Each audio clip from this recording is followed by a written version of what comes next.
ఎంతమందికి ముఖాలు ప్రకాశించాలని ఇష్టం? Fair and handsome, fair and lovely, glow, ఇలాంటివి బాగా చూస్తూ ఉంటాం కదా. కాస్మెటిక్స్ మీద, బ్యూటీ ప్రోడక్ట్స్ మీద ప్రాముఖ్యంగా ఇది వాడండి గ్లో అయిపోద్ది ఫేస్ అనగానే కొనేసుకుంటున్నారు. ఈ జ్యూస్ తాగండి మీ ముఖం ప్రకాశిస్తుంది అనగానే ఎంత ఆరాట పడిపోతుంటామో. నా ముఖం ప్రకాశించాలి, బాగా కనబడాలి, నా ముఖంలో మంచి తేజస్సు ఉండాలి, రేడియన్స్ ఉండాలి అని ఈ లోకంలో లోక సంబంధమైన అందం కొరకు, సౌందర్యం కొరకు చాలామంది ఆరాట పడుతూ ఉంటారు. భౌతిక సంబంధమైన అందము, సౌందర్యం కలిగి ఉండాలని. కానీ దేవుని వాక్యము భౌతిక సంబంధమైన అందానికి ఎక్కువ ప్రాధాన్యత ఇవ్వదండి. ఎందుకంటే వాక్యం సెలవిస్తుంది, అందము మోసకరము, సౌందర్యము వ్యర్థము. అందం మోసకరము, సౌందర్యం వ్యర్థం. ఎవరైనా అందంగా ఉంటే అందాన్ని చూసి మోసపోవద్దు. All that glitters is not gold అనే ఒక సామెత ఉంది.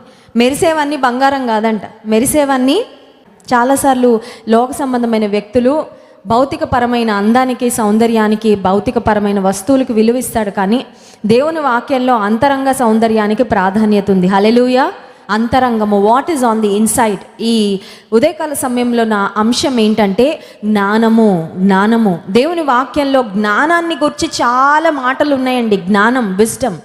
జ్ఞానం ఎవరికైతే ఉంటుందో ఆ జ్ఞానము వలన మనుషుల యొక్క ముఖాలు ప్రకాశిస్తాయి, వారి ముఖానికి తేజస్సు వస్తుంది, దాని వలన వారి మోటుతనము మార్చబడును. లాస్ట్ వీక్ నా జ్ఞాపకం ఉంది, మనం ఒక కుటుంబాన్ని గురించి ధ్యానం చేశాం కదండి. ఆ కుటుంబ యజమానుడి పేరేంటండి? నాబాలు, అబిగయిలు. అబిగయిలేమో దైవికమైన సౌందర్యము, దైవికమైన జ్ఞానము, అణకువ, విధేయత కలిగిన స్త్రీ అయితే నాబాలు మోటువాడు అనే మాట మనం చూసాము. అతని మోటుతనం అతనికే చేటు తీసుకొచ్చింది. జ్ఞానం లేకపోవడం చాలా చాలా ప్రమాదకరము. మాస్క్ లేకుండా ఎలా అయితే కోవిడ్ టైంలో మాస్క్ లేకపోతే మీ ప్రాణానికి మీరే బాధ్యులు, మీకు చాలా నష్టం అని ఎలా అయితే మనం సెల్ ఫోన్ ఒక నంబర్ నొక్కగానే అందరూ మాస్కులు ధరించండి నిన్న మొన్నటి దాకా అదే వచ్చేది మనకి మన ఫోన్స్లో. అలాగే జ్ఞానము లేకపోతే ఒక మనిషి తన జీవితంలో నష్టపోతాడు. జ్ఞానం లేకపోతే మన జీవితంలో మనకు చాలా చాలా ప్రమాదం. అందుకే సామెతల గ్రంథం 1వ అధ్యాయము 4వ వచనంలో దేవుని గ్రంథంలో ఎక్స్క్లూజివ్గా ఒక పుస్తకాన్ని దేవుడు పెట్టేశాడండి జ్ఞానం కొరకు. సామెతల గ్రంథము 1వ అధ్యాయము 4వ వచనం చూడండి.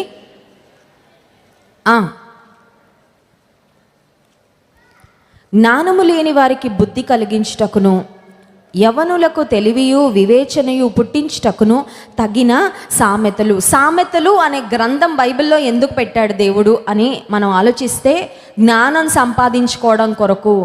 ఎవరు బై బర్త్ జ్ఞానులుగా ఎవరు ఉండరండి. పుట్టుకతోనే జ్ఞానం వచ్చేస్తుందా? మనకు తెలుసు కదా, పుట్టిన తర్వాత మన వయసును బట్టి ఒక్కొక్క క్లాస్ మనం చదువుకుంటూ వెళ్తాం. ఎల్కేజీ, యూకేజీ, ఆ తర్వాత first standard, second standard, 10th class. వయసు పెరిగే కొద్దీ వయసుకు తగినట్లుగా మనం ఏది నేర్చుకోగలమో, ఏది గ్రహించగలమో దాన్ని బట్టి అకాడమిక్స్లో, చదువుల్లో, కాలేజెస్లో, స్కూల్స్లో సిలబస్ ఉంటుంది. అవి చదువుకుంటూ ఉండగా లోక సంబంధమైన విషయాలు, లోక సంబంధమైన జ్ఞానాన్ని మనం సంపాదించుకుంటాం. మరి మనిషి ఎదుగుతూ ఉన్నప్పుడు ఆత్మ సంబంధమైన జ్ఞానం ఎలా వస్తుంది? ఈ జీవితంలో ఎలా బ్రతకాలో జ్ఞానం ఎలా వస్తుంది అని ఆలోచన చేస్తే, జీవితాన్ని ఇచ్చింది దేవుడు కాబట్టి, మనల్ని సృష్టించింది దేవుడు కాబట్టి, ఈ జీవితాన్ని ఆశీర్వాదకరంగా, సాఫల్యవంతంగా మనం మలుచుకోవాలంటే మనకు కావలసిన జ్ఞానవాక్కులు, జ్ఞాన వచనాలు సామెతల గ్రంథంలో దేవుడు రాయించారు. ఇప్పుడు జ్ఞానం పొందుకోవడానికి ఏం కావాలో అవన్నీ దేవుడు బైబిల్లో వ్రాయించారు. ఇప్పుడు చదవాల్సిన బాధ్యత ఎవరి మీద ఉంది? మన మీద ఉంది. అవి చదివి వాటిని గ్రహించుకొని, వాటిని హృదయంలో భద్రపరుచుకొని, వాటిని మన జీవితాల్లో పాటిస్తే మనం కూడా దైవికమైన జ్ఞానంతో ఆశీర్వాదకరమైన జీవితాలు మనము జీవించగలం. ఇంకొక మాట కూడా ఉంది చూడండి, సామెతల గ్రంథం 1వ అధ్యాయంలో 20వ వచనం. జ్ఞానము వీధులలో కేకలు వేయుచున్నది, సంత వీధులలో బిగ్గరగా పలుకుచున్నది. 22వ వచనం మధ్య భాగం నుండి చదువుతున్నాను. బుద్ధిహీనులారా, మీరెన్నాళ్ళు జ్ఞానమును అసహించుకొందురు? నా గద్దింపు విని తిరుగుడి, ఆలకించుడి. నా ఆత్మను మీ మీద కుమ్మరించుదును, నా ఉపదేశమును మీకు తెలిపెదను. నేను పిలువగా మీరు వినకపోతిరి, నా చెయ్యి చాపగా ఎవరును లక్ష్య పెట్టక పోయిరి. దేవుడు అంటున్నాడు, జ్ఞానం లేని వారు ఎవరంటే బుద్ధిహీనులు. ఇప్పుడు మనం జ్ఞానంతో నింపబడిన వారమైతే బుద్ధిమంతులము, జ్ఞానం లేని వారమైతే బుద్ధిహీనులం. నూతన నిబంధనలో యేసుక్రీస్తు ప్రభువు ఒక చక్కని ఉపమానం చెప్పారు. అదేంటంటే, ఒకడేమో బుద్ధిమంతుడంట, ఒకడేమో బుద్ధిహీనుడంట. ఇద్దరూ ఇల్లు కట్టారంట. ఇద్దరూ ఏదో సాధించినట్లే కనిపించింది, ఇద్దరు జీవితంలో పైకి వెళ్ళిపోతున్నట్లే అనిపించింది. చెప్పాలంటే వారిద్దరూ కట్టిన ఇల్లు బయటకి ఆ ఎలివేషన్, లేకపోతే వారు వేసిన పెయింటింగ్స్, లేకపోతే ఎంత ఎత్తుగా ఇల్లు కట్టారో అవన్నీ బయటకి బాగానే కనిపించాయి. కానీ ఒక వ్యక్తి బుద్ధిమంతుడయ్యాడు, ఒక వ్యక్తి బుద్ధిహీనుడయ్యాడు. ఎవరు బుద్ధిమంతుడు ఎవరు బుద్ధిహీనుడు ఎలా తెలిసింది అని ఆలోచిస్తే, వానలు కురిసి వరదలు వచ్చినప్పుడు బుద్ధిహీనుని ఇల్లుకి పునాది లేదు కాబట్టి కూలిపోయింది, బుద్ధిమంతుని ఇల్లుకు పునాది ఉంది కాబట్టి అది నిలిచింది. ఇప్పుడు ఈ లోకంలో కూడా చాలామంది మనకు కనబడతా ఉంటారు. వాళ్ళు బ్రతుకుతున్నారు, మేము బ్రతుకుతున్నాం. వాళ్ళు తింటున్నారు, మేము తింటున్నాం. వాళ్ళు ఉద్యోగాలు చేస్తున్నారు, మేము ఉద్యోగాలు చేస్తున్నాం. వాళ్ళు ఇల్లు కట్టుకుంటున్నారు, మేము ఇల్లు కట్టుకుంటున్నాం. వాళ్ళు ఆస్తులు సంపాదించుకుంటున్నారు, మేము ఆస్తులు. It looks like everything is the same. దేవుడు లేనివారు, దేవుడు ఉన్నవాళ్ళు ఆల్మోస్ట్ ఒకేలా కదండి బ్రతుకుతుంది.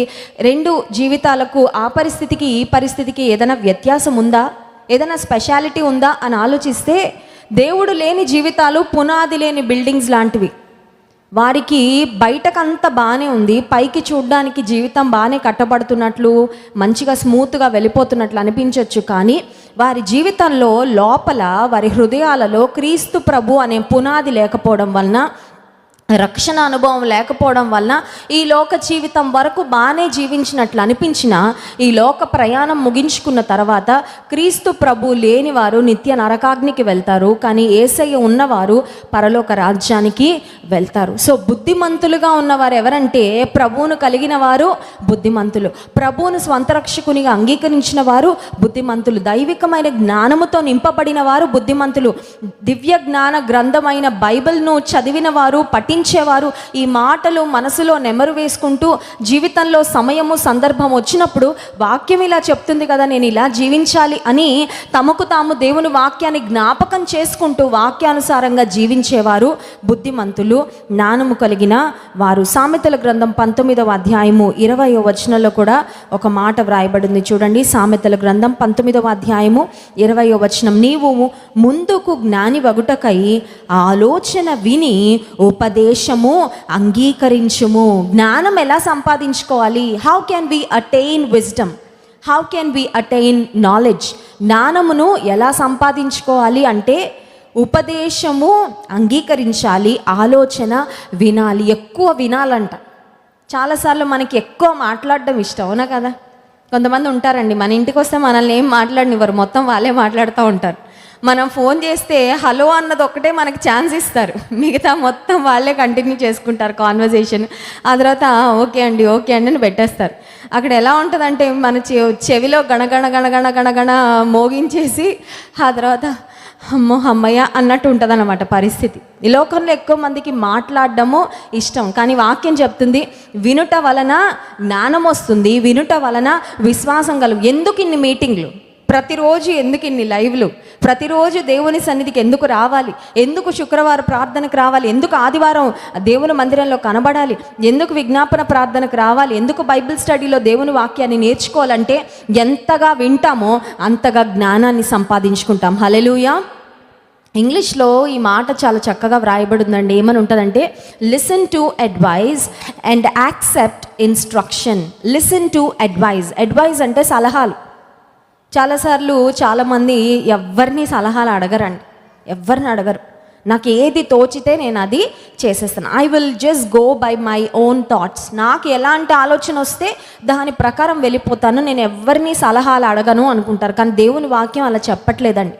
దైవికమైన దేవుని బిడ్డల సలహాలు, దైవ సేవకుల సలహాలు, వయసులో అనుభవంలో నీకంటే పెద్దవారి సలహాలు తీసుకుంటే అవి మనకి చాలా మేలును కలుగచేస్తాయి. Listening to advice. రెండవది యాక్సెప్టింగ్ ఇన్స్ట్రక్షన్.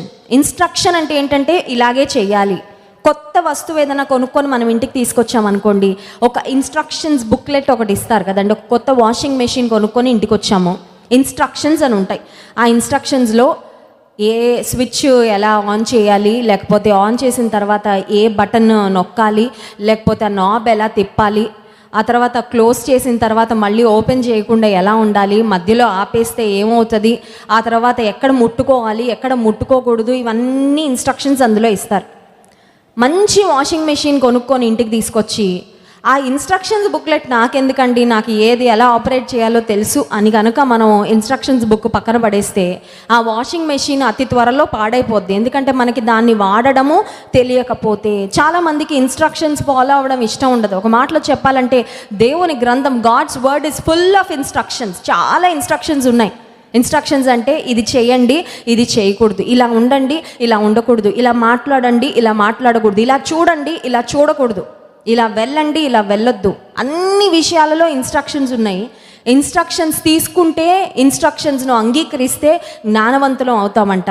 ఇన్స్ట్రక్షన్స్ను తృణీకరిస్తే, ఉపదేశాన్ని లక్ష్య పెట్టకుండా తృణీకరిస్తే మన జీవితాల్లో నష్టాన్ని పొందుకుంటాం. బైబిల్ గ్రంథంలో మనకు తెలుసు, దావీదు రాజు యొక్క కుమారుడైన సొలొమోన్ దేవుని కృప ద్వారా, దేవుని ఏర్పాటులో ఇశ్రాయేలు రాజ్యాన్ని పరిపాలించడానికి దేవుడు అతన్ని రాజుగా ఎన్నుకున్న తర్వాత దేవుడు ప్రత్యక్షమై సొలొమోనుకు అడుగుతాడు, సొలొమోను నీకేం కావాలి, వాట్ యు వాంట్? ఒకవేళ దేవుడు మనకి ప్రత్యక్షమై నీకేం కావాలో ఒక లిస్ట్ రాయంటే ఏం రాస్తాం చెప్పండి. దేవా నీలో నేను ఎదగాలయ్యా అని ఎవరైనా రాస్తారా? అదంతా తర్వాత చూసుకుందాంలే. ముందు మనకి భౌతిక అవసరాలు ఉంటాయి కదా, కళ్ళ ముందు కనిపించే అవసరాలు. నాకు ఉద్యోగం రావాలి, లేకపోతే నాకు మ్యారేజ్ అవ్వాలి, లేకపోతే దేవుడు బిడ్డల్ని ఇవ్వాలి, ఈ అప్పులు ఉన్నాయి, ఈ అప్పుల నుండి విడుదల పొందాలి, ఈ బంగారు నెక్లెస్ కొనుక్కోవాలి, నేను ఎప్పటి నుంచో అనుకుంటున్నాను, ఇది కొనుక్కోవాలి. ఇలా ఒక పెద్ద లిస్టు మన దగ్గర ఉంటుందేమో. సొలొమోనుకు దేవుడు ప్రత్యక్షమైనప్పుడు 2వ దినవృత్తాంతముల గ్రంథము 1వ అధ్యాయం 7వ వచనంలో మనం గమనించినట్లయితే సొలొమోను దేవుని సన్నిధిలో చేస్తున్న ప్రార్థన, దేవుడు తనకిచ్చిన ఆఫర్ను ఎలా వినియోగించుకుంటున్నాడు చూడండి. 2వ దినవృత్తాంతముల గ్రంథంలో సొలొమోను దేవుని సన్నిధిలో కోరిన కోరిక, ఆ రాత్రి యందు దేవుడు సొలొమోనునకు ప్రత్యక్షమై, నేను నీకు ఏమి ఇయ్యగోరుదునో దాన్ని అడుగుమని సెలవీయగా, సొలొమోను దేవునితో ఇలాగు మనవి చేసెను, నీవు నా తండ్రి అయిన దావీదు ఎడల బహుగా కృప చూపి అతని స్థానమందు నన్ను రాజుగా నియమించి ఉన్నావు గనుక, దేవా యెహోవా, నీవు నా తండ్రి అయిన దావీదునకు చేసిన వాగ్దానమును స్థిరపరచుము. నేల ధూళి అంత విస్తారమైన జనముల మీద నీవు నన్ను రాజుగా నియమించి ఉన్నావు. ఈ నీ గొప్ప జనమునకు న్యాయము తీర్చే శక్తి గలవాడు ఎవడు? ఈ నీ గొప్ప జనమునకు నేను ఈ జనుల మధ్య ఉండి కార్యములను చక్కబెట్టునట్లు తగిన జ్ఞానము తెలివి నాకు దయచేయి. ఏమడుగుతున్నాడండి? జ్ఞానం ఇవ్వు, తెలివి ఇవ్వు. ఎందుకంటే ఇది చాలా చాలా ముఖ్యం. డబ్బులు ఉన్నా కూడా జ్ఞానం లేకపోతే వేస్ట్.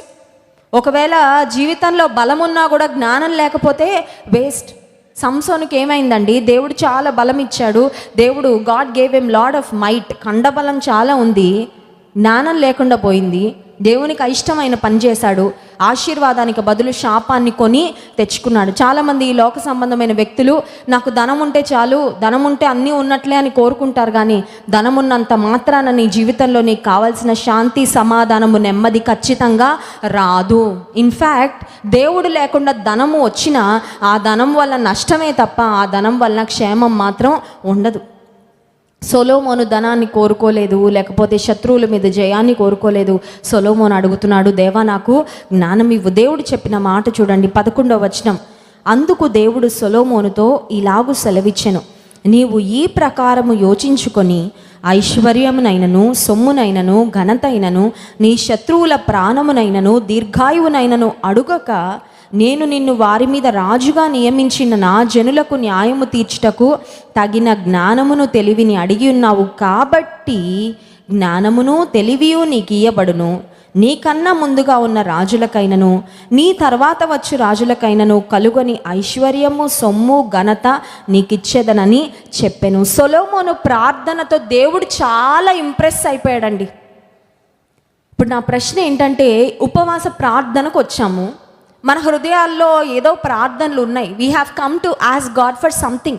ఏదో అడగాలని వచ్చాం, ఏదో పొందుకోవాలని వచ్చాం, ఆశతో వచ్చాం, దేవుని మీద గురి పెట్టుకొని వచ్చాం. దేవుడు నాకు సహాయం చేస్తాడు, నా ప్రతి సమస్యకు దేవుడే పరిష్కారము అనే నిరీక్షణతో వచ్చాం. కానీ నా ప్రశ్న ఏంటంటే, మన ప్రార్థనలు దేవునికి అంగీకారయోగ్యంగా ఉన్నాయా లేదా? కొన్నిసార్లు దేవునికి ఇష్టం లేని ప్రార్థన చేస్తున్నప్పుడు మనకు తెలుస్తూ ఉంటుంది ఏమనంటే ఇది దేవుడికి ఇష్టము లేదు కానీ నేను అడుగుతున్నానని.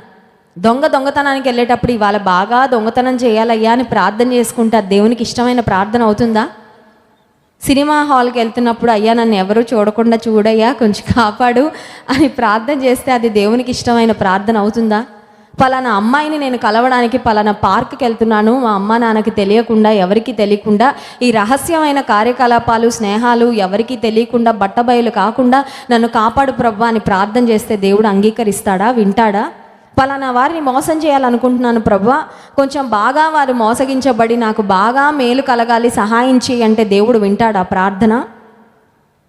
పలానా ఎగ్జామ్కి ఏమీ చదువుకోలేదయ్యా, కాపీ పేపర్లు తీసుకెళ్తున్నా ప్రభువా, నన్ను ఎవరూ పట్టుకోకుండా ఆ పేపర్లో ఉన్నవన్నీ చక్కగా నేను ఎగ్జామ్లో ఎక్కించడానికి నాకు సహాయం చేయి తండ్రి అని ప్రార్థన చేసుకుంటే దేవుడు వింటాడా?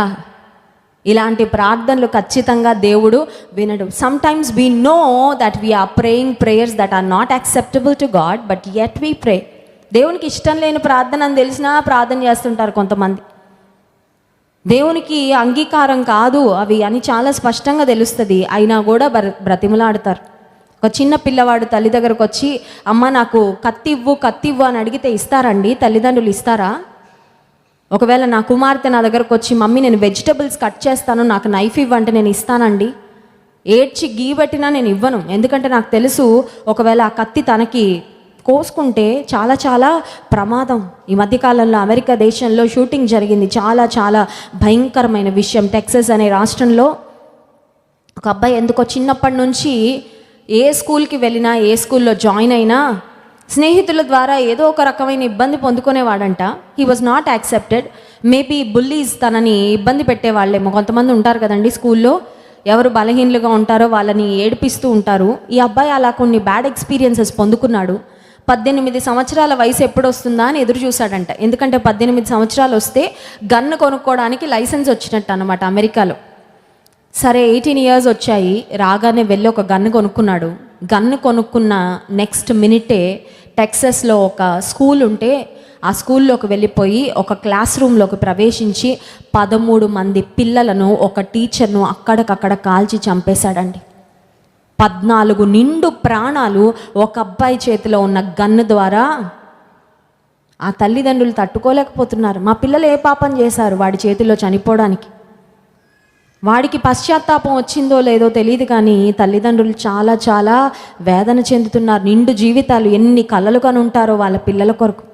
మా అమ్మాయి స్కూల్లో ఫస్ట్ ఉండేదండి, నవ్వుతూ ఇంటికి వచ్చేది, నవ్వుతూ అందరిని నవ్విస్తూ ఉండేది, వెరీ ఫుల్ ఆఫ్ ఎనర్జీ, చాలా ఆనందకరంగా ఉండే బిడ్డ ఈరోజు ఇలా భయంకరమైన స్థితిలో ఉంటే తట్టుకోలేకపోతున్నామని తల్లిదండ్రులు ఒక్కొక్కళ్ళు వాళ్ళ పిల్లల గురించి చెప్తూ ఏడుస్తుంటే గుండెలు తరుక్కుపోతున్నాయి. ఎందుకు ఈ మాట చెప్తున్నానంటే ఈ లోక సంబంధంగా జ్ఞానం లేకపోతే, దేవునిలో లేకపోతే ఒక వ్యక్తి జీవితం ఎంత డిస్ట్రక్టివ్గా అన్నా తయారవ్వచ్చు. దేవుడు లేని జీవితాలు ఎంతైనా నాశనం అయిపోవచ్చు. దేవుడు లేని జీవితాలు వాళ్ళు నాశనం అవ్వడమే కాదు, చాలామందిని కూడా నాశనం చేసేస్తారు. వాడికి ఖచ్చితంగా జీవిత ఖైదీ వేస్తారు, జీవితం అంతా వాడు జైల్లో బ్రతకాల్సిందే. కానీ పోయిన ప్రాణాలు తిరిగి వస్తాయా? కుటుంబాల్లో కోల్పోయిన చిన్న బిడ్డలు మళ్ళీ తిరిగి వస్తారా? రారు. దైవికమైన జ్ఞానం ఎందుకు కావాలి? Why we need godly wisdom అంటే దైవికమైన జ్ఞానం మనకి లేకపోతే మనం చెడిపోతాం, మనం పాడైపోతాం. దైవికమైన జ్ఞానము లేని వ్యక్తులు కుటుంబాలకు సమాజానికి కూడా హానికరంగా తయారవుతారు. సొలొమోను అందుకే చక్కని ప్రార్థన చేశాడు, ప్రభువా ఇంతమంది నీ ప్రజలను పరిపాలించడానికి నాకు గొప్ప ఆధిక్యత ఇచ్చావు, కానీ పరిపాలించడానికి I don't think I have enough wisdom. నా దగ్గర తగినంత జ్ఞానం ఉందని నేనైతే అనుకోవట్లేదయ్యా. నేను నీ ప్రజలను పరిపాలించడానికి నాకు జ్ఞానము దయచేయి. ప్రియమైన తల్లి, నువ్వు ఎప్పుడైనా ప్రార్థన చేసావా? ప్రభా నా బిడ్డల్ని ఎలా పెంచాలో నాకు తగిన జ్ఞానము దయచేయి. యవ్వన తమ్ముడు చెల్లెమ్మ ఎప్పుడైనా ప్రార్థన చేశారా? దేవా నా పరిశుద్ధతను నా సాక్ష్యాన్ని నేను కాపాడుకోవడానికి నాకు తగిన జ్ఞానమును దయచేయి. ప్రార్థన చేశారా? బిజినెస్లో ఉన్నవాళ్ళు, ఉద్యోగాలు చేసేవారు, ఎంప్లాయీస్గా ఉన్నవారు, ప్రభా నా ఉద్యోగంలో నేను చక్కగా నా బాధ్యతలు నిర్వర్తించడానికి నాకు తగిన జ్ఞానము దయచేయి. నీ చిత్తానుసారమైన మార్గములలో నేను నడవడానికి నాకు తగిన జ్ఞానము దయచేయి. దేవుని సన్నిధికి వచ్చిన మనము కేవలము భౌతికపరమైన ఆశీర్వాదాలు పొందుకోవడం మాత్రమే కాదు, కానీ ఈ జ్ఞానం అనేది కంటికి కనపడుతుందండి. పలానా సిస్టర్కి ఇంత జ్ఞానం ఉంటుందని మెజర్ చేయగలమా? ఇన్ని లీటర్ల జ్ఞానం అని ఎవరైనా చెప్పగలరా? ఇన్ని కేజీల జ్ఞానం ఉందని క్యాన్ వి మెజర్ ఇట్? యూనిట్స్లో మెజర్ చేయలేము. కానీ జ్ఞానం ఎక్కడ ఉంటుందంటే లోపల ఉంటుంది. ఈ లోపల పైకి కనిపించని జ్ఞానమే మనిషి యొక్క జీవితాన్ని నియంత్రిస్తూ ఉంటుంది. ఈ జ్ఞానం లేకపోతే ప్రమాదం, జ్ఞానం ఉంటే మేలు. దేవుని యందు భయభక్తులు కలిగిన సైంటిస్టులు ఎంతమంది ప్రపంచానికి ఎన్ని ఇన్వెన్షన్స్ చేశారో, ఎన్ని ఇన్వెన్షన్స్, మెడికల్ ఇన్వెన్షన్స్ కానివ్వండి, టెక్నాలజికల్గా ఈరోజు ప్రపంచంలో మనం చూసిన ఒక ఫ్లైట్ తీసుకున్నా, ఒక ఎనస్థీషియా తీసుకున్నా, ఈ ప్రపంచంలో ఉన్న ముఖ్యమైన ఇన్వెన్షన్స్ అన్నీ కూడా దేవుని యందు భయభక్తులు కలిగిన దేవుని బిడ్డల ద్వారా కనుగొనబడ్డాయి. హల్లెలూయా. వాళ్ళు అనుకున్నారు, ప్రభా ఏదో మేము బ్రతికేసి మంచి డిగ్రీ సంపాదించేసుకొని మా జీవితాలు మా వరకు మేము మంచిగా బ్రతికేసాము అని, సక్సెస్ఫుల్గా జీవించేసామని కాదు, ప్రపంచానికి మేము ఏదో ఒకటి చెయ్యాలి, ప్రపంచానికి మేము ఏదో ఒకటి ఇవ్వాలి, మా జ్ఞానం ఇవ్వయ్యా, నీవిచ్చిన జ్ఞానంతో మేము we want to be a blessing to the world. ఒక ప్రశ్న అడుగుతాను, నీకు రోజులో చాలా సమయం, ఖాళీ సమయం దొరుకుతుందా లేదా? చాలామంది ఆ ఖాళీ సమయాన్ని వేస్ట్ చేసేస్తూ ఉంటారు. ఖాళీ సమయాన్ని ఎలా వాడుకోవాలో తెలియదు. దేవా నా జ్ఞానం ఇవ్వు ప్రభా, నేను ఎలా వాడబడాలి, నేను ఎలా ఇతరులకు ఉపయోగకరంగా ఉండాలి, how can I contribute for building your Kingdom, నీ రాజ్యం కట్టబడడానికి నేను ఎలాగా వినియోగించబడాలి, నా జ్ఞానం ఇవ్వు ప్రభా, నాకు సహాయం చేయని అడిగితే god will definitely show you ways. ఖచ్చితంగా దేవుడు నీకు మార్గాలు చూపిస్తాడు. జ్ఞానము కలిగి ఉండడం వలన ఎన్ని ఆశీర్వాదాలు. నిర్గమకాండంలో మనం గమనిస్తే మోషే భక్తుడు సీనాయి కొండపైకి వెళ్ళాడు. చూడండి, నిర్గమకాండం 34వ అధ్యాయము 35వ వచనం. Exodus chapter 34 verse 35. నిర్గమకాండము 34వ అధ్యాయము 35వ వచనం. మోషే ముఖ చర్మము ప్రకాశింపగా ఇశ్రాయేలీయులు మోషే ముఖమును చూచిరి. మోషే ఆయనతో మాట్లాడుటకు లోపలికి వెళ్ళు వరకు తన ముఖము మీద ముసుగు వేసుకొనెను. మోషే సీనాయి కొండపైకి వెళ్ళాడు. దేవుడు నేను అంతే, ఇంకా నాకు ఎవరొద్దు, దేవునితో గడుపుతాను, దేవునితో మాట్లాడతాను. సీనాయి కొండ మామూలుగా ఉండదంటండి. సీనాయి కొండ ఇప్పటికీ ఇజ్రాయెల్ దేశంలో ఉంది. ఆ సీనాయి కొండ ఎక్కాలంటే చాలా కష్టం. ఆ సీనాయి కొండ ఎక్కడానికి ఒక వ్యక్తి తన లైఫ్ టైం మొత్తం డెడికేట్ చేసుకొని మెట్లు చెక్కుతూ ఇంక అక్కడే చనిపోయాడంట. ఒక వ్యక్తి ఈ సీనాయి కొండపైకి మోషే ఎక్కాడు ఆ కాలంలో. కానీ ఇప్పుడు ఎక్కడానికి మెట్లు లేకపోతే చాలా కష్టంగా ఉందని ఒక వ్యక్తి తన జీవితాన్ని డెడికేట్ చేసుకొని ఒక్కొక్క రోజు ఒక్కొక్క మెట్టు అలా చెక్కి తన లైఫ్ టైం అంతా దాని కొరకు డెడికేట్ చేశాడు. నేనైతే ఇజ్రాయెల్ దేశం వెళ్ళినప్పుడు సీనాయి కొండ ఎక్కలేదు, కానీ జాన్ వెస్లీ గారు ఒక 2-3 సార్లు ఎక్కారు. సీనాయి కొండ ఒక లెవెల్ వరకు మెట్లు ఎక్కచ్చు, ఆ తర్వాత ఒంటెల మీద వెళ్ళాలంటండి ప్రయాణం. ఆ ఒంటెలు తీసుకువెళ్ళేటప్పుడు ఇటు ప్రక్కన లోయ ఉంటుందంట. ఆ లోయలో పడితే ఇంకా అవుట్ అనమాట. ఇంకా లోయలో పడితే మళ్ళీ మనిషి ప్రాణం మిగలదు. అలాగా ఒంటె తీసుకెళ్తుందంట. అయితే జాన్ వెస్లీ గారు, వేరే బ్రదర్స్ వాళ్ళందరూ ఒంటెల మీద ఎక్కితే ఈ ఒంటె పైకి ఎక్కుతున్నప్పుడు మధ్యలో లోయలోకి చూస్తూ ఉండేదంట, అంటే లోయ ఎలా ఉందని. అప్పుడు మనకి ఎలా ఉంటుందండి టెన్షన్. సడన్గా ఇది అలా చూసి అటు పడిందనుకో మన పని అయిపోయినట్లు. అలా ఒంటెల మీద రాత్రంతా ప్రయాణం, భయంకరమైన చలి. కానీ మోషే దేవుని ఉన్నతమైన స్థలంలో కలుసుకున్నాడు. హల్లెలూయా. ఆ కొండ ఎక్కడానికి అంత ఈజీ కాదండి. చాలాసార్లు అనుకుంటాం దేవునిలో ఎదగాలి.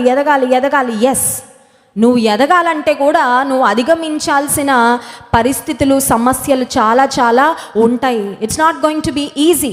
ఈ లోకంలో గొప్ప విషయాలు సాధించిన వాళ్ళు ఎవరు అంత సామాన్యంగా సాధించలేదు. నువ్వు దేవునిలో ఎదుగుతున్నావా, నీకు ఖచ్చితంగా వస్తాయి సమస్యలు, నీకు ఖచ్చితంగా వస్తాయి శోధనలు, నీకు ఖచ్చితంగా వస్తాయి నిన్ను వెనక్కి లాగే పరిస్థితులు. నువ్వు ఆ పరిస్థితి రాగానే ఒకటే గ్రహించుకోవాలి, ఇది అపవాది నాకు పంపిస్తున్న శోధన, నేను ఈ శోధనలో మాత్రం పడను, దేవుడు నాకు తోడున్నాడు, నేను అధిగమించి ముందుకే వెళ్తాను. మోషే ఆ సీనాయి కొండపైకి ఎక్కి పైకి వెళ్ళాడు.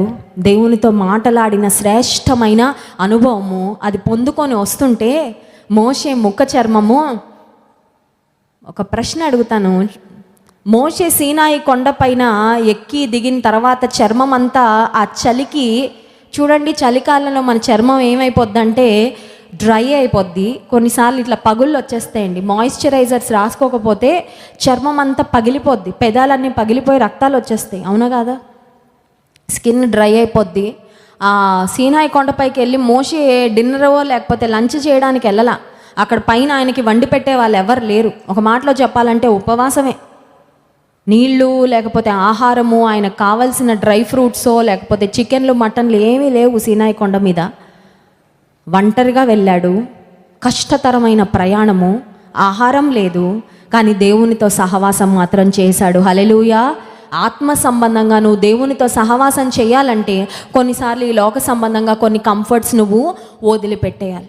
నాకు అన్ని కంఫర్ట్స్ కావాలి, అన్ని ఎంజాయ్మెంట్లు కావాలి లోకంలో, దేవుడు కూడా కావాలంటే అలా దొరకదు. ఇండియన్ ఆర్మీలో పనిచేసే వాళ్ళకి చెప్తారు, మీరు కార్బోహైడ్రేట్స్ తినడానికి వీలు లేదు, మీరు రైస్ తినడానికి వీలు లేదు, మీరు ఈ డైట్ ఫాలో అవ్వాలి, ప్రతిరోజు మార్నింగ్ లేవాలి, ఈ టైంకి మీరు ఎక్సర్సైజ్ చేయాలి, మీ ఫిట్నెస్ ఇలా కాపాడుకోవాలి. దేవుని సైనికులుగా ఉన్న మనం, క్రీస్తు సైనికులుగా ఉన్న మనం ఇండియన్ ఆర్మీలో లేం, కానీ గాడ్స్ ఆర్మీలో ఉన్నాం. హల్లెలూయా. గాడ్స్ ఆర్మీలో కూడా మనకు కొన్ని రూల్స్ రెగ్యులేషన్స్ ఉంటాయి. అది రైస్ తినద్దు, పొటాటోస్ తినద్దు, స్వీట్లు తినద్దు, అది కాదండి. లోక సంబంధంగా శరీరాశ వద్దు, లోకాశ వద్దు, నేత్రాశ వద్దు, జీవపు డంబము వద్దు. అలాంటివి మన దగ్గరికి రాకుండా ఉంటాయంటే వస్తాయా రావా? చేయకూడనివి మన ముందు చాలా అట్రాక్టివ్గా అపవాది చూపిస్తూ ఉంటాడు. చూడు, పర్లేదు, ఏం కాదు, అందరూ చూడట్లేదా? ఎవరున్నారు? నిన్ను ఎవరు చెక్ చేస్తున్నారు? నువ్వు టీవీలో వస్తుంది చూస్తున్నావు, అందులో ఏముంది తప్పు? అలా మొదలవుతుందండి శోధన, అలా మొదలవుతుంది పాపం. ఎవ్వరు లేనప్పుడు ఒంటరితనంలో, అందుకే మన థాట్స్ని కంట్రోల్లో పెట్టుకోవాలంట. Hallelujah. When you are all alone, control your thoughts. ఎందుకంటే ఒంటరిగా ఉన్నప్పుడు అపవాదికి బెస్ట్ టైం అండి ఒక వ్యక్తిని, ఒక విశ్వాసిని పట్టుకోవడానికి. ఎందుకంటే పక్కన ఎవరు లేకపోతే కొంచెం కంఫర్టబుల్గా అనిపిస్తుంది కదా. ఎవరు చూడట్లేదుగా, భార్య పక్కన లేదు, భర్త పక్కన లేడు, పిల్లలు లేరు, ఎవరు లేరు నన్ను చెక్ చేయడానికి. ఏమైనా చేయొచ్చు, ఏమైనా చూడొచ్చు. మోషే ఒంటరితనంలో పాపం చేయడానికి దాన్ని ఆపర్చునిటీగా తీసుకోలేదు, కానీ దేవునితో ఒంటరిగా సమయం గడపడానికి ఇష్టపడ్డాడు. హల్లెలూయా. అందుకని మోషే దేవునితో సహవాసం చేసిన తర్వాత, ఇందాక మనం చూసాం కదండి ప్రసంగి గ్రంథంలో, మనుషుల జ్ఞానము వారి ముఖమునకు తేజస్సును. దేవునితో సహవాసం చేస్తే ఎంత జ్ఞానం వస్తుంది? You will be filled with wisdom. లోక సంబంధమైన వ్యక్తులతో సహవాసం చేస్తే బుద్ధిహీనం అయిపోతామేమో. కొంతమంది వాళ్ళ దగ్గర ఉన్న బుద్ధిహీనమైన ఫిలాసఫీ మనలోకి పంపిస్తారేమో మాట్లాడి. కానీ దేవునితో సహవాసం చేస్తే బుద్ధిహీనులం అవ్వం, బుద్ధిమంతులం అవుతాం. హల్లెలూయా. జ్ఞానహీనులం అవ్వము, జ్ఞానవంతులము అవుతాం.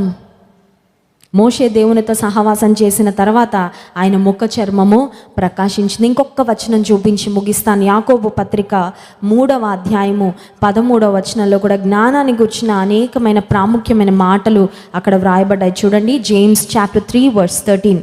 మీలో జ్ఞాన వివేకములు గలవాడు ఎవడు? వాడు జ్ఞానముతో కూడిన సాత్వికము గలవాడై తన యోగ్య ప్రవర్తన వలన తన క్రియలను కనుపరచవలెను. This is a beautiful words. చాలా చాలా శ్రేష్టమైన మాటలు ఈ వచనంలో ఉన్నాయండి. మీలో జ్ఞానవంతుడు ఎవడు? నేను ఒకవేళ మిమ్మల్ని, మీలో ఎంతమంది జ్ఞానం కలిగిన వాళ్ళు అంటే అందరి చేతులు ఎత్తేస్తారేమో. ఎందుకంటే ఎవరి దృష్టిలో వాళ్ళు జ్ఞానవంతులు, అంతే కదండి. అందుకనే వాక్యంలో ఒక మాట ఉంది, నేను జ్ఞానిని అని అనుకోవద్దు. ఎందుకంటే జ్ఞానిని అనుకొని నువ్వు బురదగుంట్లో పడిపోతావేమో. మీలో జ్ఞానవంతులు ఎవరు? ఒకవేళ మీలో జ్ఞానవంతులు ఉన్నట్లయితే ఆ జ్ఞానాన్ని ఎలా కనుపరచాలో వ్రాయబడింది. చూడండి, వాడు జ్ఞానముతో కూడిన సాత్వికము గలవాడై తన యోగ్య ప్రవర్తన వలన తన క్రియలను కనుపరచువని. జ్ఞానం ఉంది ఉంది ఉంది ఉంది అని చెప్పుకుంటే కాదు, బలం ఉంది ఉంది ఉంది ఉంది అని చెప్పుకొని ఆ బలాన్ని ఎందుకు ఉపయోగించుకొని ఉంటే బలం ఉన్నా లేకపోయినా వేస్ట్, అవునా కదా. కుటుంబంలో కొంతమంది ఉంటారండి, చాలా బలం ఉంటుంది కానీ చిన్న బరువు కూడా ఎత్తరు. చేసుకోండి, అందరు చేసుకోండి, నేను ఎందుకు చేస్తాను అంటే, నువ్వు తిని పెంచుతున్న కండలు ఎందుకన్నమాట, ఓన్లీ ఫోటోల్లో చూపించుకోవడానికి తప్ప నువ్వు ఎవరికి సహాయం చేయడానికి నీ బలాన్ని ఉపయోగించట్లేదు. వాక్యం చెప్తుంది, మీలో జ్ఞానవంతులు ఎవరు? మీకు జ్ఞానం ఉందా? జ్ఞానం ఉంటే మీ జ్ఞానము మీ యోగ్యమైన ప్రవర్తన ద్వారా కనుపరచాలి. లోపల జ్ఞానం ఉంది ఉంది అనుకుంటే సరిపోదు, జ్ఞానంతో నింపబడి ఊరుకుంటే సరిపోదు. ఈ నింపబడిన జ్ఞానము నీ ప్రవర్తన ద్వారా బయటకి రావాలా. నీకు నిజంగా జ్ఞానం ఉంటే నువ్వు మేలుకరంగా ఉంటావు. నీకు నిజంగా జ్ఞానం ఉంటే నువ్వు ఇతరులను కంటతడి పెట్టించవు. నీకు నిజంగా జ్ఞానం ఉంటే నువ్వు ఇతరులకు ఉపయోగపడతావు. నీకు నిజంగా జ్ఞానం ఉంటే నీ భవిష్యత్తును ఆశీర్వాదకరంగా నువ్వు తీర్చిదిద్దుకొని మంచి అడుగులు, మంచి పునాది ఈరోజు వేసుకుంటావు. అంతేగాని జ్ఞానం లేని వాళ్ళతో స్నేహం చేస్తూ, బుద్ధిహీనులతో పాటు తిరుగుతూ, నీ సమయాన్ని వేస్ట్ చేసుకుంటూ, నీ చుట్టూ ఉన్న వాళ్ళ కంటతడి పెట్టిస్తూ, ఇతరులకు బాధను, వేదనను ఖచ్చితంగా నీ జీవితంలో కలుగ చేయవు. ఎవరైనా మీలో జ్ఞాని ఉన్నాడా? ఆయన యోగ్యమైన ప్రవర్తన ద్వారా తన క్రియలను కనుపరచవలెను. 15వ వచనం, ఈ జ్ఞానము, యాకోబు పత్రిక 3వ అధ్యాయము 15వ వచనం, ఈ జ్ఞానము పైనుండి దిగి వచ్చినది కాక భూ సంబంధమైనది, ప్రకృతి సంబంధమైనది, దయ్యముల జ్ఞానము వంటిదియునై ఉన్నది. ఏ జ్ఞానం అంట? ఏ జ్ఞానం అంటే 16వ వచనం, ఏలయనగా మత్సరము, వివాదము ఎక్కడ ఉండునో అక్కడ అల్లరియు ప్రతి నీచ కార్యమును ఉండును. కొంతమందికి జ్ఞానం ఉంటుందంటండి. ఈ జ్ఞానము దైవికమైన జ్ఞానం కాదు, కానీ లోక సంబంధమైన జ్ఞానం. Worldly wisdom, godly wisdom. ఇప్పుడు చూడండి, వాటర్ ఉన్నాయి. వాటర్ ఉంటే చాలండి. ప్యూర్ వాటర్ అయితే ఏంటి, ఇంప్యూర్ వాటర్ అయితే ఏంటి, తాగేస్తానని తాగేసాం అనుకోండి, ఇంప్యూర్ వాటర్ వల్ల ఏమైపోద్ది? రోగాలు వస్తాయి, డయేరియా వచ్చేస్తుంది, ఆరోగ్యం పాడైపోద్ది. ప్యూర్ వాటర్ తాగితే హెల్త్ వస్తుంది. ఇప్పుడు లోకంలో జ్ఞానం ఉందంట. ఆ జ్ఞానం 2 కేటగిరీస్లో ఉంటుంది. ఒకటి వరల్డ్లీ విజ్డమ్, రెండవది godly wisdom. Impure water pure water లాగా వరల్డ్లీ విజ్డమ్, గాడ్లీ విజ్డమ్. మురికి నీరు, మంచినీరు లాగా లోక సంబంధమైన జ్ఞానము, దైవికమైన జ్ఞానం. ఏదోటి జ్ఞానమే కదండి, సంపాదించుకుంటే అయిపోద్ది అనుకొని లోక సంబంధమైన విషయాల గురించి అన్నీ నువ్వు తెలుసుకుంటే అల్టిమేట్గా వచ్చే క్రియలు ఎలా ఉంటాయంటే మత్సరము, వివాదము, అల్లరి, నీచ కార్యాలు. ఇందాక నేను చెప్పాను కదండి, కొంతమంది మేము జ్ఞానులము అనుకుంటారంట, కానీ ఆ జ్ఞానముతో నింపబడిన అవుట్కమ్ ఏంటి, దానివల్ల వచ్చే బయటకు వస్తున్న క్రియలు ఏంటంటే మత్సరం అంటే అసూయ, రెండవది వివాదము అంటే కాన్ఫ్లిక్ట్స్. వాళ్ళకున్న జ్ఞానం ఇతరులతో గొడవ పడడానికి ఉపయోగిస్తున్నారు తప్ప సమాధానం కొరకు ఉపయోగించుకోలేకపోతున్నారంట. మూడవదిగా అల్లరి, నాలుగవది నీచ కార్యాలు. అటువంటి జ్ఞానం వద్దండి మనకి. అల్లరి చేయడానికి ఉపయోగపడే జ్ఞానము, నీచ కార్యాలు చేయడానికి ఉపయోగపడే జ్ఞానము, ఇతరులపై కుళ్ళుతో మత్సరముతో నిండే జ్ఞానము, ఆ తర్వాత వివాదాలు సృష్టించే, వివాదాలలో ఇరుక్కునే జ్ఞానము వద్దు, ఎందుకంటే అది దయ్యాల జ్ఞానం. కానీ ఇంకో జ్ఞానం ఉంది. ఆ జ్ఞానాన్ని గురించి 17వ వచనంలో వ్రాయబడి ఉంది చూడండి. అయితే పైనుండి వచ్చు జ్ఞానము మొట్టమొదట పవిత్రమైనది, తరువాత సమాధానకరమైనది, మృదువైనది, సులభముగా లోబడునది, కనికరముతో మంచి ఫలముతో నిండుకొనినది, పక్షపాతము అయినను వేషధారణైనను లేనిదియునై ఉన్నది. హల్లెలూయా! ఎంత మంచి జ్ఞానం ఇది! ఇది దేవుడిచ్చే జ్ఞానం. హల్లెలూయా! ఈ జ్ఞానంతో నింపబడతా ఉంటే నీ లోపల సమాధానం వస్తూ ఉంటుంది.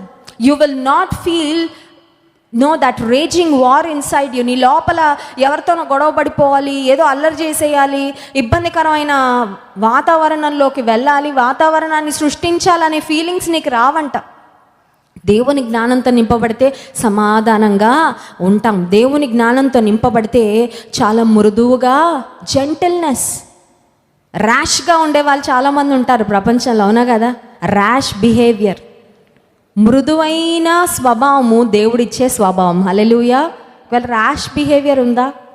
దేవుని అడుగు, ప్రభువా నాకు మృదువైన స్వభావాన్ని దయచే, మృదువైన మనసునివ్వు, ఆలోచనలు. ఇంకొక మాట కూడా ఉంది ఇక్కడ, సులభముగా లోబడినది, కనికరముతో మంచి ఫలముతో నిండుకొనినది, పక్షపాతము వేషధారణ లేని. దేవుని జ్ఞానంతో నింపబడుతూ ఉంటే ఏమవుతుందంటే it's almost like you are flushing out the toxins and inputting good things.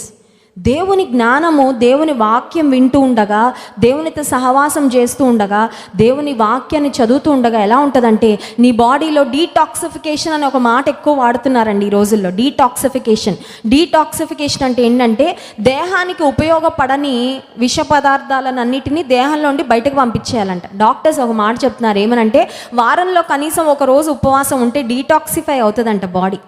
చాలామంది అనుకుంటారు ఉపవాసం ఉంటే చచ్చిపోతామేమో అని. ఏం చచ్చిపోరు, మంచిది ఆరోగ్యానికి. ఉపవాసం ఉంటే కళ్ళు తిరిగిపోతాయండి, ఉపవాసం ఉంటే నాకు అనారోగ్యాలు వచ్చేస్తాయేమో అనుకుంటారు. కానీ పరిశోధించి డాక్టర్స్ చెప్తున్న మాట ఏంటంటే ఉపవాసం చాలా చాలా మంచిదంట. Fasting is good for the health.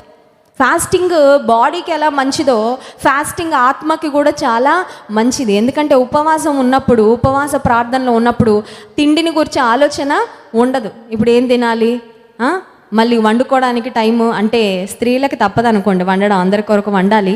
కానీ మనం తినే టైం అన్నా కొంచెం సేవ్. ఆ తినే 15 నిమిషాలు ఎక్కడ గడపచ్చు, మనం ప్రార్థనలో గడపచ్చు. ప్లేట్లు కడిగి ఆ కొద్దిసేపు ఎక్కడ గడపచ్చు, ప్రార్థనలో గడపచ్చు. Rather than focusing on your stomach, you can focus on your heart. తినేటప్పుడు కడుపు మీద ఉంటుంది కాన్సన్ట్రేషన్, అవునా కదా? ఎలా నింపుకోవాలి, మామిడికాయలు ఎలా తినాలి, ఎలా ఎంజాయ్ చేయాలి ఆహార పదార్థాలు అని కాన్సన్ట్రేషన్ ఉంటుంది.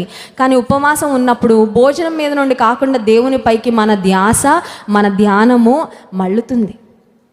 పైనుండి వచ్చే జ్ఞానముతో నింపబడితే అది మనకు మంచి ఫలాలను ఇస్తున్నాడు. మంచి ఫలం అంటే ఉపయోగకరమైన జీవితం, ఆశీర్వాదకరమైన జీవితము. ఈ ఉదయకాల సమయంలో ఉపవాస ప్రార్థనకు మనం వచ్చాము, దేవునితో టైం గడుపుతున్నామండి. ఒక మాట చెప్పనివ్వండి, మనం ఎవరితో ఎక్కువ టైం గడిపితే వాళ్ళలాగా అయిపోతామంట, అవునా కదా? 6 నెలలు సహవాసం చేస్తే వారు వీరవుతారు అంటారు. ఇప్పుడు మనం దేవునితో ఎంతకాలం నుండి సహవాసం చేస్తున్నాం చెప్పాలి. ఒక్కొక్కళ్ళకి చాలా చాలా అనుభవం ఉంది కదండి. నేను నా 14వ సంవత్సరంలో రక్షణ పొందాను, 14 ఇయర్స్ అప్పుడు నేను రక్షణ పొందాను. అప్పటి నుండి సహవాసం చేస్తున్నాను. కొంతమంది దేవునితో సహవాసం చేస్తూనే ఉంటారు కానీ ఏమీ మారరు. ఎందుకంటే అంటీ ముట్టనట్టు దేవుణ్ణి క్లోజ్గా రారనమాట.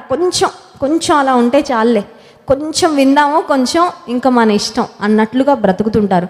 దేవునితో నిజంగా సహవాసం చేస్తే దైవికమైన జ్ఞానంతో మనము నింపబడతాం, దేవునిలాగా మనము మారుతాం. ఖచ్చితంగా ఈ లోకంలో ఉన్న వ్యక్తులు మనల్ని చూసి అంటారు, వీళ్ళు నిజంగా దేవుని బిడ్డలండి, బ్రతికితే ఇలా బ్రతకాలండి.